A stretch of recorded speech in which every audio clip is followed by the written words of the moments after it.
Lucy Martinez sat in the corner of the observation deck with her tablet in her hands and her coffee growing cold beside her.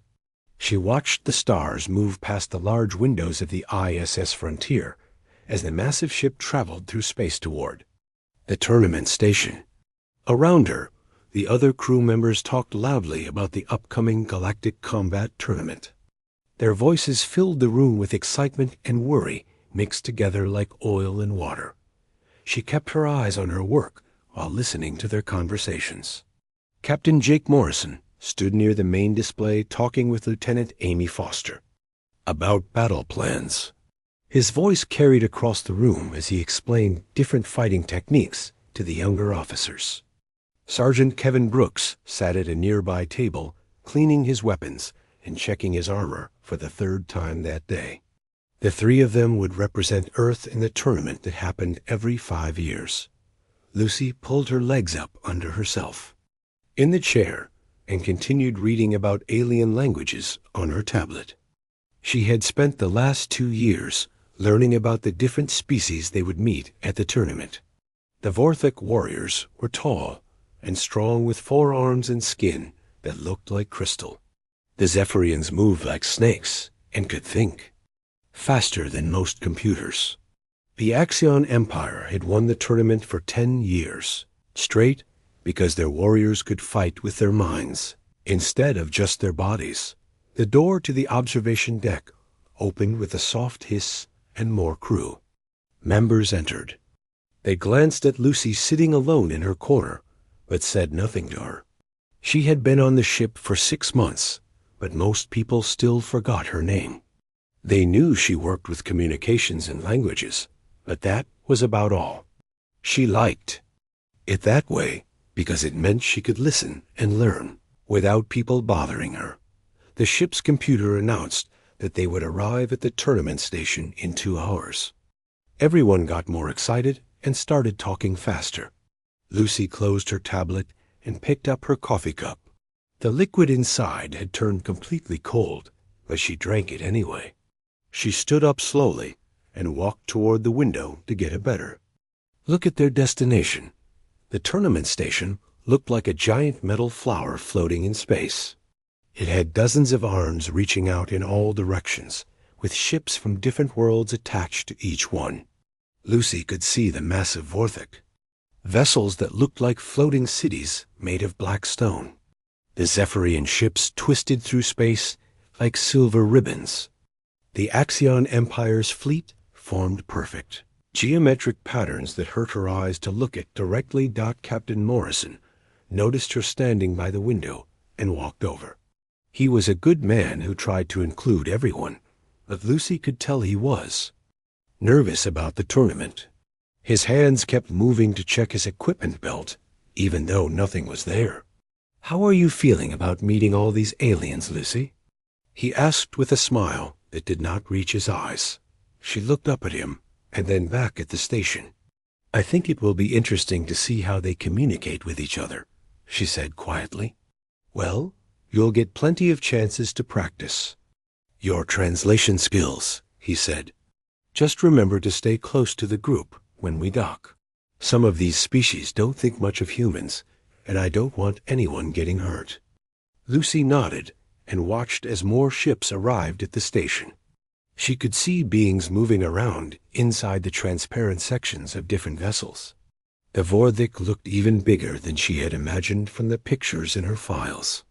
The Zephyrians moved in ways that made her dizzy to watch. She had never seen an Axion warrior in person, but she had heard they were beautiful and terrible at the same time. Ships started to slow down as they approached their docking arm. Everyone gathered their belongings and prepared to leave the observation deck. Lucy picked up her tablet and her empty coffee cup.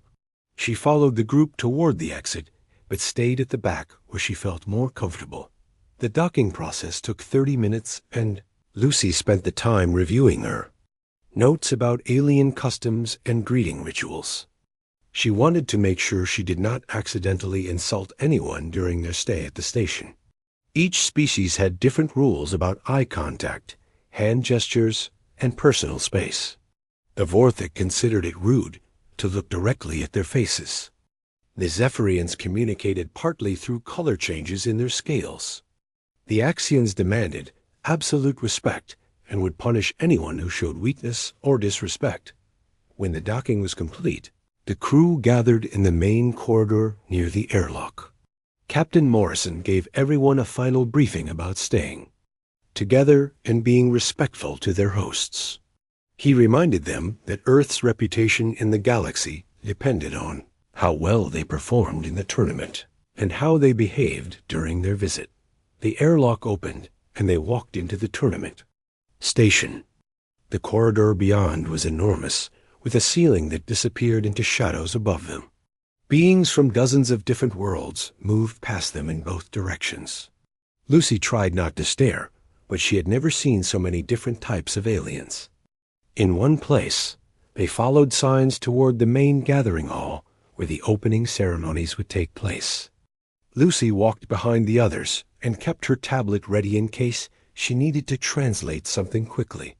The sounds around them were incredible, with voices, music, and mechanical noises mixing together in a symphony of alien life. As they entered the gathering hall, Lucy looked around in wonder. The room was bigger than any building she had ever seen, with balconies and viewing areas rising up on all sides. Representatives from hundreds of worlds filled the space. She could see the tournament arena in the center, where the competitions would take place over the next week. The Axion delegation entered from the opposite side of the hall, and Lucy felt her breath catch in her throat. They moved with perfect coordination, like dancers performing a rehearsed routine. Their leader wore elaborate armor that seemed to glow with its own inner light. Even from across the enormous room, she could feel the power radiating from him.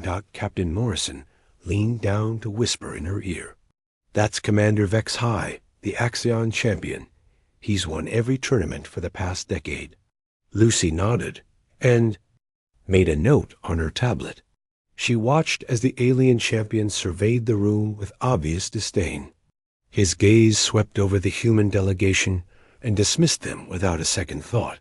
She could tell that he considered them beneath his notice, just another weak species that would provide easy victories for his empire. The welcome ceremony began with music that sounded like nothing Lucy had ever heard before. Each species contributed their own sounds to create a harmony that was both beautiful and strange. She sat in the designated area for the human delegation and watched as representatives from dozens of worlds took their places around the massive arena. The tournament director, a tall being from the neutral Corvani race, stepped forward to explain the rules. His voice echoed through the hall, using advanced translation technology that turned his words into every language present. Lucy listened carefully while taking notes on her tablet about the specific terms and phrases he used. The Galactic Combat Tournament consisted of 3 main phases. Physical prowess would test the strength and fighting skills of each species' champions. Strategic warfare would challenge their ability to plan and execute complex battle scenarios. Mental dominance would pit their psychic abilities against each other in direct mind-to-mind combat. The winning species would gain significant advantages in trade, agreements, and territorial rights for the next 5 years. Lucy looked around at the other delegations while the director spoke. The Vorthic warriors sat perfectly still like statues, made of living crystal. Their 4 arms were folded across their chests, and their faces showed no emotion. The Zephyrian representatives swayed gently from side to side, as if moving to music only they could hear. Their scales shifted through different colors as they communicated silently with each other. Axion Empire's delegation commanded attention from everyone in the hall. They sat in perfect formation with their champion, Commander Vex High, at the center. His armor caught the light and reflected it back in patterns that made Lucy's eyes water. She noticed that other species looked away when his gaze fell on them. Even the proud Vorthic warriors seemed uncomfortable in his presence. Captain Morrison leaned over to whisper to his team, "Remember, we're not expected to win this thing. Just do your best and show them what humans are made of. Lieutenant Foster and Sergeant Brooks nodded seriously. Lucy could see the tension in their faces as they prepared for the challenges ahead. The first phase began the next morning with hand-to-hand combat in the arena. Lucy sat in the observation section with other non-combat personnel and watched. Through the transparent walls, the arena floor could change its shape and properties to create different fighting environments for each match. Captain Morrison faced a Vorthek warrior named Vecmer in the opening round. The alien stood 3 feet taller than the human captain and had twice as many arms to attack with. Morrison wore his best combat armor and carried weapons designed specifically for fighting larger opponents. The match began with both fighters circling each other carefully. Lucy watched Morrison move with practiced skill as he avoided the Vorthek's powerful strikes. His human agility served him well as he ducked under swinging crystal fists and rolled away from crushing foot stomps. For several minutes, it looked like he might actually win through speed and tactics alone, but the Vorthek warrior's endurance proved too much. Vecmer fought with relentless energy that never seemed to fade, while Morrison grew tired from constantly moving and dodging. Eventually, a lucky strike caught the human captain in the chest and sent him flying across the arena floor. He got back up quickly, but everyone could see that he was hurt. The fight continued for another 10 minutes before Morrison finally fell and could not get back up. The medical team rushed onto the arena floor to help him while the Vorthek warrior stood victorious. Lucy felt disappointed but not surprised. She had studied the physical capabilities of different species and knew that humans were not the strongest or fastest in the galaxy. Lieutenant Foster competed in the strategic warfare. Phase 2 days later. This contest took place in a complex simulation chamber where participants had to command virtual fleets in battle scenarios. Lucy watched from the control room as Foster faced off against a Zephyrian strategist named Sishkith. The simulation began with both commanders controlling identical fleets in a neutral star system. They had to capture strategic points while protecting their own forces from enemy attacks. Foster started well by using unconventional tactics that caught her opponent off guard. She spread her ships in unusual formations that confused the Zephyrians' pattern-based thinking. For the first hour of the simulation, Foster maintained a slight advantage. Her human creativity allowed her to find solutions that the alien strategist had not anticipated. She used asteroid fields as cover and set clever traps that destroyed several enemy ships. Lucy felt hopeful as she watched the tactical display show human forces in a strong position, but the Zephyrian superior processing speed eventually turned the tide. Sishkith began to adapt to Foster's tactics faster than the human could change them. The alien commander started making calculations and adjustments at a rate that no human mind could match. Within another hour, Foster's fleet was surrounded and outmaneuvered completely. The simulation ended with a decisive victory for the Zephyrian forces. Foster emerged from the simulation chamber looking exhausted and frustrated. She had fought well, but the gap in mental processing power was too large to overcome. Lucy made notes about the tactical approaches both commanders had used while feeling sorry for her fellow crew member. The crew's morale dropped significantly after 2 losses. They gathered in their assigned quarters that evening to discuss what had happened. Captain Morrison sat with his arm in a medical support brace while Lieutenant Foster stared at the floor in disappointment. Sergeant Brooks tried to encourage them both, but everyone knew that Earth's chances in the tournament were nearly gone. Lucy sat quietly in the corner, reading about the final phase of competition. Mental dominance was the most dangerous part of the tournament because it involved direct psychic combat between participants. Most species had some level of psychic ability that they could use to attack or defend against mental intrusions. Humans were considered one of the few species with no psychic capabilities at all. The rules for mental dominance were simple but terrifying. Two contestants would sit facing each other in a specially designed chamber that amplified psychic energy. They would then engage in mental combat until one of them surrendered or became unconscious. Participants could suffer permanent brain damage or even death if the psychic attacks were too severe. Commander Vex High had won this phase of the tournament for 10 consecutive years. His psychic abilities were legendary throughout the galaxy, and no one had ever come close to defeating him in mental combat. Other champions often surrendered rather than risk permanent injury from his attacks. The Axion Empire's dominance in galactic politics was built largely on their champion's unstoppable psychic power. Lucy closed her tablet and looked at her dejected crewmates. Earth would have to forfeit the final phase because they had no one qualified to compete. The humiliation would be complete, and humanity's standing in the galaxy would sink even lower than before. She felt angry at the unfairness of it all, but did not know what could be done. The next morning brought news that several other species were also forfeiting the mental dominance phase rather than face Commander Vex High. Only 3 contestants remained willing to challenge the Axion champion. The Corvani tournament director announced that Earth would be given one final chance to enter a contestant if they chose to do so. Captain Morrison called a team meeting to discuss their options. They could forfeit with dignity and return home having shown courage in the first 2 phases. Or they could find someone willing to face almost certain defeat and possible death in the psychic combat chamber. The choice seemed obvious to everyone, except Lucy, who sat quietly in the corner thinking about patterns and possibilities that others could not see. The meeting room felt heavy with defeat as Captain Morrison looked around at his team. His injured arm was healing slowly, but his spirit seemed more damaged than his body.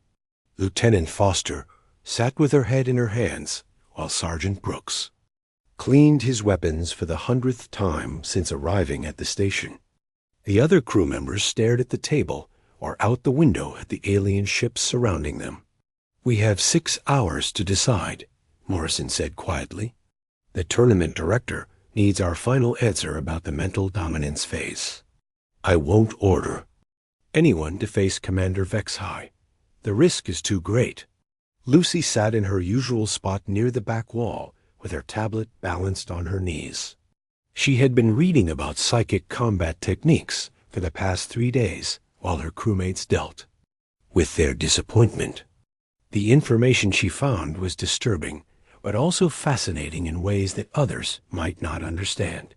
"Maybe we should just go home," Foster said without looking up.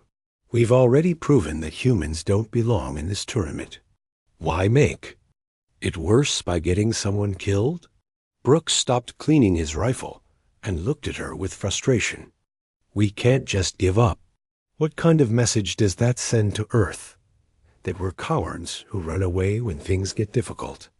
"It sends the message that we're smart enough to know when we're beaten," Foster replied. "There's no shame in admitting that some challenges are beyond human capabilities." Lucy listened to them argue while thinking about the research she had been doing. Most species developed their psychic abilities over millions of years of evolution. The Axions were particularly advanced because their entire culture was built around mental dominance and control. But humans had evolved differently, developing complex brains that could adapt and change in ways that other species could not match. She had discovered something interesting in the tournament records from previous years. Several contestants had survived psychic attacks that should have destroyed their minds completely. In each case, they had found ways to redirect or absorb the energy instead of trying to block it directly. It was like the difference between building a wall to stop a flood or digging channels to guide the water away. "What if we're thinking about this wrong?" Lucy said quietly from her corner. Everyone turned to look at her with surprise. She rarely spoke during meetings, and never offered opinions about combat strategies. Morrison raised an eyebrow and gestured for her to continue. "I've been studying the psychic combat records," she said, holding up her tablet. "Most species try to fight, back with their own psychic abilities. They meet force with force, and the stronger mind wins. But humans don't have psychic powers in the traditional sense." Foster looked at her with confusion. "That's exactly why we can't compete in this phase. We have no way to defend ourselves against mental attacks." Lucy stood up slowly and walked closer to the group. She felt nervous speaking to so many people at once, but the ideas in her head demanded to be shared. What if our lack of psychic abilities is actually an advantage? What if human brains work in a way that makes us harder to attack instead of easier? Brooks frowned and crossed his arms. "I don't understand. How can having no defenses be better than having some defenses?" She opened her tablet and showed them a diagram of human brain structure compared to other species. "Look at this. Alien brains have specialized regions for generating and controlling psychic energy. But human brains are different. We have more connections between different areas, and our neural pathways are more flexible." Morrison leaned forward with interest. "What does that mean in practical terms?" "It means we might be able to absorb psychic attacks and redirect them instead of just trying to block them," Lucy explained. "Like water flowing around a rock instead of crashing into a dam." The room fell silent as everyone considered her words. Foster was the first to speak again. "That's an interesting theory, Lucy, but it's just speculation. We don't have any proof that it would actually work." "You're right," Lucy admitted. "But we also don't have any other options. If we forfeit, Earth loses face in the galactic community, and we go home with nothing to show for our efforts." Morrison studied her face carefully. "Are you volunteering to test your theory?" The question hung in the air like smoke from an explosion. Lucy felt her heart racing as she realized what she was suggesting. She was a communications specialist who preferred books to battles.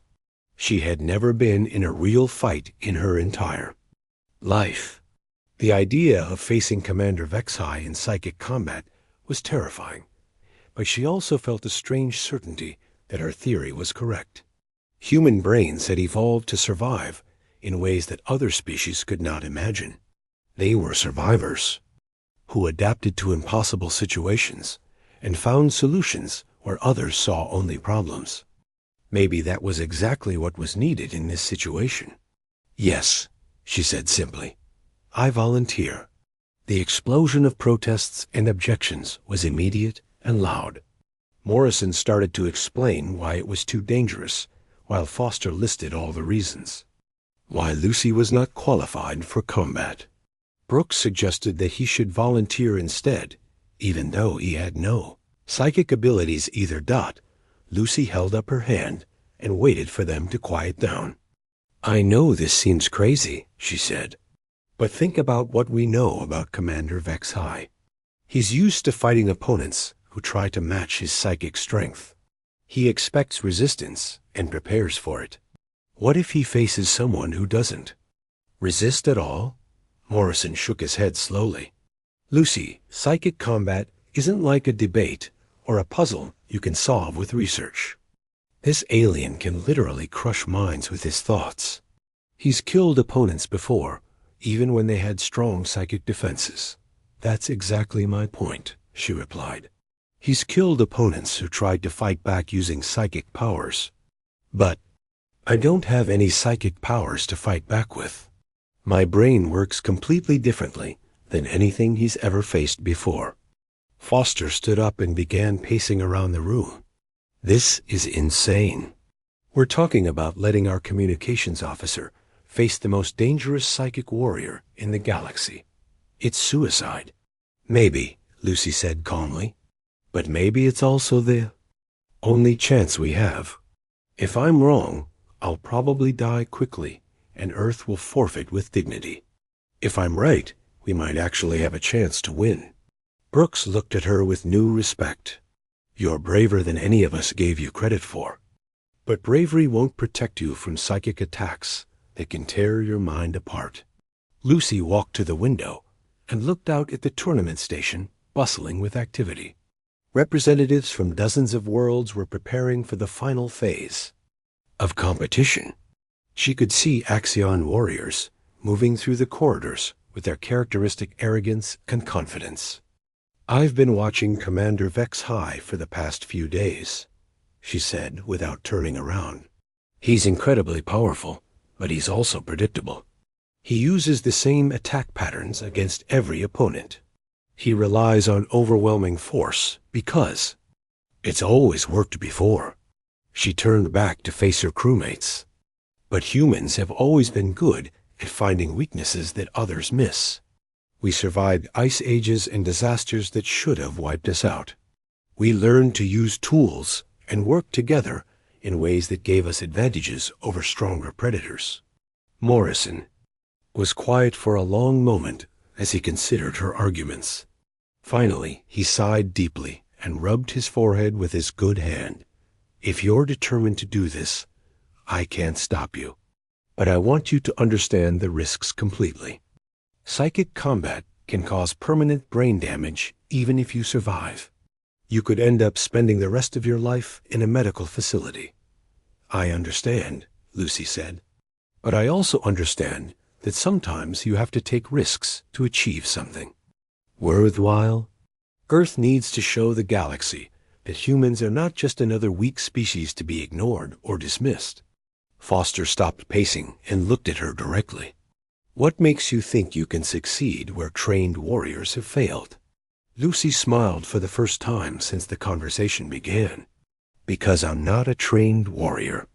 I'm a communications specialist who spends her time figuring out how different minds work and how to bridge the gaps between them. Maybe that's exactly the kind of experience needed for psychic combat." The psychic combat chamber was a perfect sphere made of some material that seemed to glow with its own inner light. Lucy stood at the entrance, looking up at the curved walls that rose above her like the inside of a giant egg. Technical equipment lined the outer edges of the room, while observation windows allowed spectators to watch the contest from safety. Commander Vex High was already inside, sitting cross-legged in the center of the chamber. His elaborate armor had been replaced by simple robes that would not interfere with psychic energy flow. Even without his ceremonial gear, he radiated power and confidence that made the air around him shimmer like heat waves. His eyes were closed, but Lucy could feel his attention focused on her like a predator watching prey. The chamber filled with representatives from dozens of species who had come to witness what they expected to be a quick and decisive victory for the Axion champion. Lucy could hear them talking in languages she had studied, making jokes about the foolish human who thought she could challenge a being capable of crushing minds with his thoughts alone. Captain Morrison stood beside her at the entrance with worry written across his face. "You don't have to do this, Lucy. We can forfeit right now, and no one would blame you." She looked at him and smiled calmly. Yes, they would. They would blame all of humanity for being too weak to even try. She touched his arm gently. "Besides, I think I understand something about this that others have missed." Lieutenant Foster joined them with medical scanners in her hands. "At least let me monitor your vital signs during the combat. If something goes wrong, we need to be able to pull you out quickly." Lucy nodded and allowed Foster to attach the monitoring devices to her arms and forehead. The small sensors felt cold against her skin, but she knew they might be her lifeline if her theory proved wrong. She took a deep breath and stepped into the chamber. The door sealed behind her with a soft hiss that seemed to echo forever in the curved space. Lucy walked slowly toward the center of the chamber, where a simple cushion waited for her across from Commander Vex High. The distance between them was only 10 feet, but it felt like miles as she crossed the glowing floor. She sat down on the cushion, and Han arranged herself in a comfortable position. Unlike the Axion champion, She did not close her eyes or enter any kind of meditation trance. Instead, she looked directly at him and waited. The chamber grew quiet, except for the soft humming of the technical equipment. Vex High opened his eyes and stared at her with a mixture of amusement and contempt.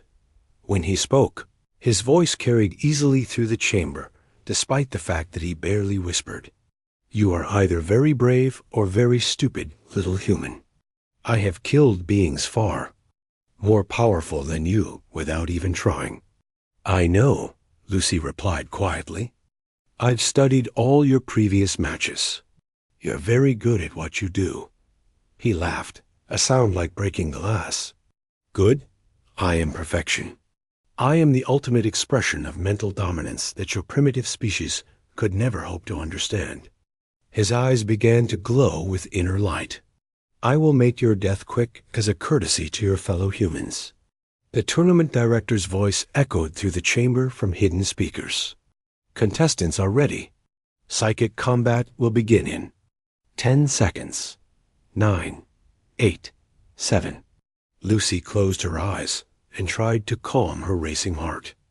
Everything she had learned about psychic energy and brain function would be tested in the next few minutes. She had one chance to prove that human evolution had created something unique and valuable in the galaxy. 3, 2, 1. Combat begins.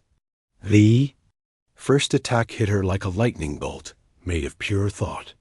Commander Vex High launched a devastating mental assault designed to shatter her consciousness before she could even react. Purple energy crackled around him as he focused all of his power on destroying the small human who dared to challenge him. But Lucy did not scream or fall backward or show any sign of pain. She sat perfectly still with her eyes closed, and breathing steady. The psychic energy that should have torn her mind apart seemed to flow around her like water around a stone. She could feel it pressing against her thoughts, but it could not find purchase to grip and destroy. Vex High's glowing eyes widened with surprise, as his most powerful opening attack had no visible effect. He increased his effort, pouring more mental energy into the assault than he had ever used against a single opponent. Other Axion warriors in the observation area began to show signs of strain just from the overflow of his power. Lucy felt the increased pressure like a storm trying to break down the walls of her mind. But her human brain responded in ways that no alien psychology could predict. Instead of trying to resist the attack, her neural pathways began to adapt and change. The psychic energy was absorbed and redistributed through thousands of flexible connections that spread the impact across her entire consciousness. The alien champion began to sweat as he realized something was seriously wrong. His attacks were not bouncing off her defenses or being blocked by superior power. They were simply disappearing into her mind like stones thrown into deep water. He had never encountered anything like it in decades of psychic combat. Lucy opened her eyes and looked at him calmly, while his most devastating attacks continued to wash over her without effect. "You're trying to break something that bends instead of breaking," she said in a conversational tone that carried clearly through the chamber. Vex High snarled with frustration and changed his tactics. Instead of raw destructive force, he began using precision attacks designed to target specific areas of her brain. He sent needle-sharp thoughts aimed at her memory centers, her emotional controls, and her basic motor functions. These surgical strikes had disabled opponents when brute force failed, but Lucy's human neurology continued to confound him. Her brain had evolved for millions of years to handle complex problems and adapt to changing circumstances. When he attacked her memory, other regions took over those functions. When he tried to disrupt her emotions, her rational mind compensated automatically. Every attack was absorbed and rerouted through pathways that he could not map or predict. The observation windows filled with alien faces pressed against the transparent walls. Species that had never seen their champion struggle were witnessing. something impossible. The small human female sat motionless, while attacks that had killed trained. Psychic warriors had no apparent effect on her at all. Commander Vexhi's breathing became labored as he exhausted, himself with increasingly desperate assaults. For the first time in his life, his overwhelming psychic power was useless against an opponent who could not be broken through mental force. He began to understand that he was facing something entirely new in his experience. Lucy felt his attacks, growing weaker and more unfocused as his energy reserves depleted. She had been studying the patterns of his thoughts while he tried to destroy her mind. Human brains were excellent at recognizing patterns and finding solutions to complex problems. She was beginning to understand the structure of axion psychology and the weaknesses hidden beneath their apparent strength. You've never faced an opponent who didn't try to fight back, have you? She asked gently. All your techniques are designed for psychic combat between similar minds. But human consciousness works differently than anything you've encountered before. Vexhi glared at her with exhaustion and growing fear. What are you? He demanded through gritted teeth. What kind of creature can absorb unlimited psychic energy without being affected? Lucy smiled and prepared to show him something that no Axion warrior had ever experienced. I'm a human being who spent her life learning how different minds work and how to bridge the gaps between them. And now I'm going to show you what human adaptability really means. She began her counterattack not with force or aggression, but with understanding. Using the knowledge she had gained from absorbing his attacks, she started to reflect his own psychic energy back at him in ways that bypassed all his defenses. Instead of trying to destroy his mind, she began to show him truths about himself that he had never been forced to confront. Lucy remained perfectly still in her seated position as she began to turn Commander Vexhi's own psychic energy against him. But her counterattack was unlike anything anyone in the chamber had ever witnessed. Instead of brutal mental force, she used precision and understanding that cut deeper than any weapon could reach. She took the arrogance and cruelty that defined Axion culture and reflected it back through the lens of human empathy. Vexhi suddenly experienced what it felt like to be on the receiving end of his own contempt. For the first time in his life, he felt small and helpless as waves of his own dismissive superiority washed over him from an outside perspective. Champion tried to block her counterattack using traditional psychic defenses, but Lucy's approach bypassed them completely. She was not attacking his mind directly. Instead, she was showing him the truth about himself and his species in ways that his consciousness could not ignore or deflect. Through her reflected energy, Vexhi saw the fear hidden beneath Axion arrogance. He experienced the emptiness that came from defining yourself only through dominance over others. He felt the loneliness of a culture that valued power above all else and never learned the strength that came from genuine connection and cooperation. The alien champion began to shake as his carefully constructed self-image crumbled under the weight of honest self-examination. Lucy showed him memories of every opponent he had crushed without mercy, every species he had dismissed as inferior, every moment when he could have chosen compassion but chose cruelty instead. She did not try to destroy his mind or drive him insane. Her human nature would not allow such brutality, even against someone who had threatened to kill her minutes earlier. Instead, she forced him to confront the consequences of his actions and the hollow foundation of his supposed superiority. Observation windows grew silent as alien spectators watched their legendary champion struggle against an attack they could barely comprehend.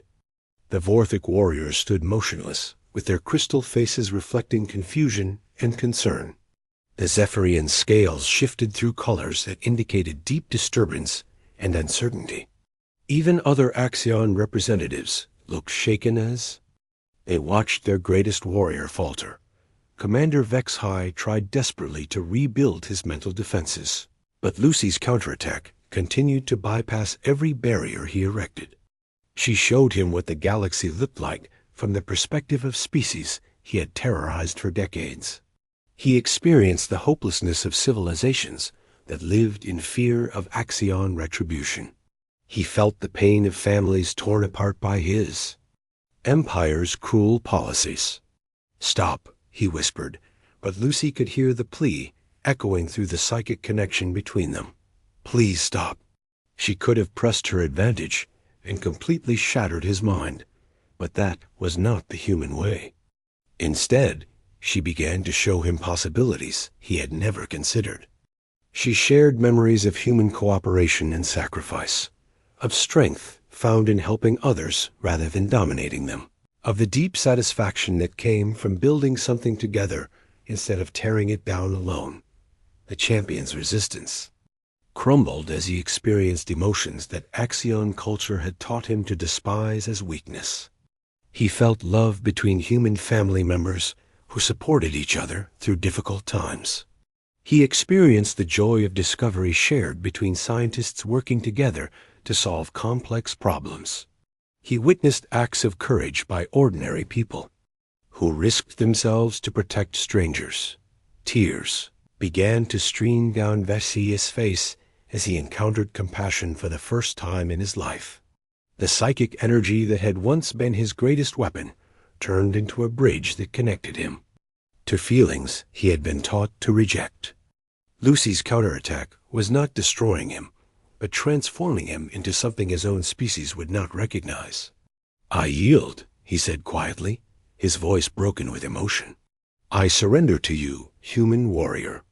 The words echoed through the chamber and beyond into the observation areas where hundreds of alien representatives sat in stunned silence. The greatest psychic champion in galactic history had been defeated by a small human female who had never moved from her sitting position during the entire combat. Lucy opened her eyes and looked at the